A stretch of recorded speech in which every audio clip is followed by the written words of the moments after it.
দর্শক, এবছরের ঈদুল আজহার গরু বাজারের প্রথম দিক বলা যায় এই মুহূর্তকে। 24 ঘন্টা বাংলাদেশের আজকের এই প্রতিবেদনে জানাবো এখন পর্যন্ত গরু বাজারের দাম কেমন যাচ্ছে এবং গরুর চাহিদা রয়েছে কেমন। এখনো সেমন খুব একটা দাম দর নাই, যাই দাম দর হচ্ছে খুব একটা সুবিধে না। পাবনায় আছে, দেশি আছে, সব রকমই আছে। এগুলো হলো 350। একটা দাম আছে 350 বলতে কি 3.5 লক্ষ? 3.5 লাখ। কেউ আছে হলো 1,80,000। আনুমানিক 10 মণ হচ্ছে।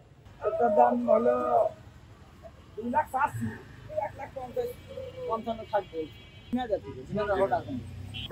আমরা এই বাজারে দুইবার অনেকদিন আসছি, ধূপখোলা আসছি অনেক বছর, 30 বছর ধরে। তারপরে উত্তরা ছিলাম 3 বছর, উত্তরার পরে এই বাজারে আসছে 3 বছর 4 বছর। আমাদের কাছে 5-6 মাস, 8 মাস, 7 মাস, 6 মাস এগুলো পালন করেছেন। এখন তো কোনো খরিদ্দারি নাই, এখন আসেনি। নিম্ন 3 লাখ চাতা হয়,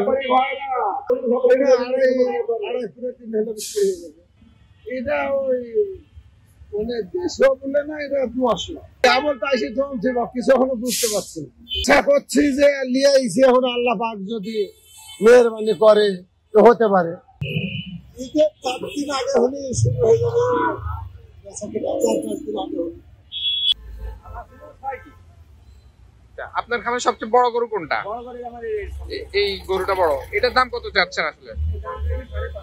5.5 লাখ। এটা ওজনে কতটুকু হবে?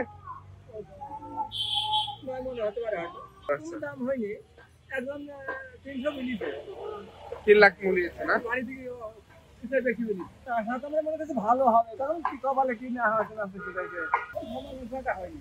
কেমন কালকে দিয়ে হাটটা পেয়েছি তো, কালকে শুরু। আমাদের দেশে তো গরু একটু কম, কেমন আছে বুঝতে পারবো না।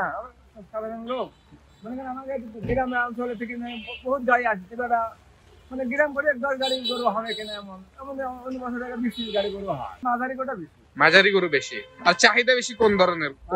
মাঝারি গরুর চাহিদা বেশি মনে হয়, আগে বিক্রি হয়।